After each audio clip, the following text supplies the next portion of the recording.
د ځوان راډیو په نوښت او د افغانستان کرکټ بورډ په همکارۍ د هیواد په شمال ختیځ زون کې د ځوان راډیو کرکټ جام سیالیو په لړ کې د کوربه، کندوز او بلخ ولایتونو اړوندو لوبډلو ترمنځ په زړه پورې سیالي ترسره شوه چې په پایله کې میلمه بلخ لوبډلې په 300 منډو توپیر بریا خپله کړه. نن د کندوز او بلخ ترمنځ دغه سیالي ترسره کیږي.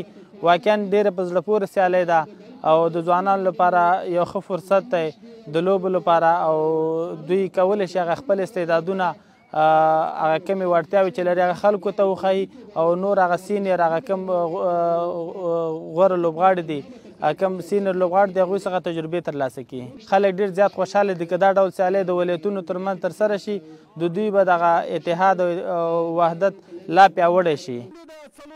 دغه سیالۍ د ځوانانو ترمنځ د ورورولۍ، یووالي او د کرکټ لوبې د پراختیا په موخه پیل شوی دی ترڅو د هیواد په کچه ځوانانو د کرکټ لوبغاړي وهڅوي.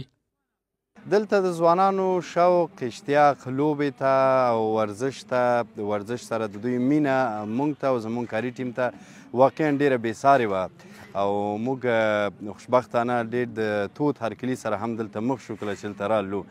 نو غواړو انشاءالله چې دغه لړۍ ته دوام ورکړو. را روانه اونۍ به د همدغه سیالیو په دوام بله لوبه یا بل زون مو د قندهار زون دی چې د هلمند او د قندهار لوبډل ترمنځ به هلته هم یو شل وريزه لوبه ترسره شي چې د دغه 8 ولایتونو دغه 4 اتلې لوبډلې یا مخکښې لوبډلې به بیا په کابل کې په راروان نږدو کې په کابل کې یو بل سره د سیالۍ ډګر ته لاړ شي او هلته به د دغه سیالیو اتل لوبډله معلومه شي. په دې لوبه کې بلخ لوبډلې لومړی توپوهنه وکړه او دوی په ټاکل شویو 100 اورونو کې د 153 منډو هدف وټاکه. د بلخ لپاره له ټولو ډېرې 27 منډې اسدالله متاني او 21 نظرخان دولتزی جوړې کړې. بلخوا د کندوز په ګټه ډېرې 2 ویکټې خیر محمد ترلاسه کړې چې د کندوز ولایت اړوند لوبډلې د هدف په سر د ذبیح الله ډېرو 21 منډو پر مټ په 19 اورونو کې د ټولو ویکټو په زیان یوازې 9 منډې جوړې کړې. د بلخ اړوند لوبډلې په ګټه محمد حسن غوره توپ اچونه وکړه چې 3 ویکټې ترلاسه کړي او د لوبې غوره لوبغاړی ونومول شو. ډېر یو ښه اقدام دی د لوبغاړو دپاره.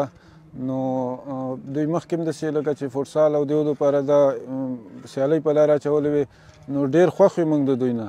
همدغسې همکاریانو ته زموږ لوبغاړي اړتیا لري ځکه چې ټولو ته معلومات د افغانستان اقتصادي حالات خاص کر د خلکو ډېر کمزوری دی.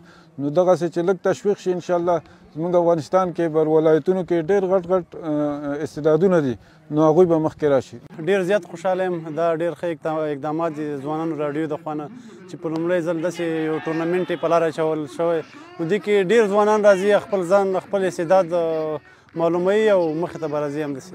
کوم دوی چې کوم غلطیان یې مغه ورته وایي چې په دې شي کار وکړه دا غلطي مه کوه کوم پازیټیو شیان یې مغه ورته راخلو. نور ماشاءالله ډېر ښه لوبغاړي راسره دي. د مونږ ټولو تجارانو نه داسې غټ کمپنیانو والا نه خواهش ده چې وروره مونږ سره همداسې ټورنمنټ یې مونږ ته جوړې کړي. دوی 2 کاله که 100 کاله مخکې د فوټسال د فوټبال داسې یو ټورنمنټ اچولی او ماشاءالله ډېر ښه ټورنمنټ سوی په ټول افغانستان کې. هغې بریالۍ فاینل چمپیون لوبډله چې مو بلخ ولو نو مونږ همدا هغه د غټو هغهونه چې د مونږ دپاره داسې ټورنمنټ یې واچوي د مونږ دپاره داسې هغه وکړي چې دې کې نوی استعداد معلوم سي نوي پلیران معلوم سي. دا د دلته ینګ چانس ته نوي ټیلنټ ډېر ښه چانس میلاویږي یعنې خپل کرکټ یې زده کړي نوی فیوچر دپاره دا ټورنمنټ مونږ دپاره ډېر ښه ده او ډېره مننه کوم مونږ د ځوانانو راډیو تلویزیون څخه.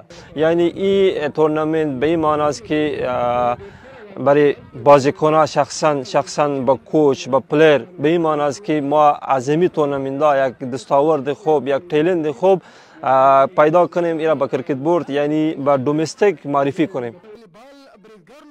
د یادونې وړ ده چې د یاد جام دوم پړاو ته د بلخ ولایت اړوند لوبډلې په ګډون د کابل او خوست لوبډلو لار موندله چې کندهار او هلمند به د راتلونکي جمعه د کندهار په کوربهتوب نیمه پای لوبې ته د تګ بخت وازمایي.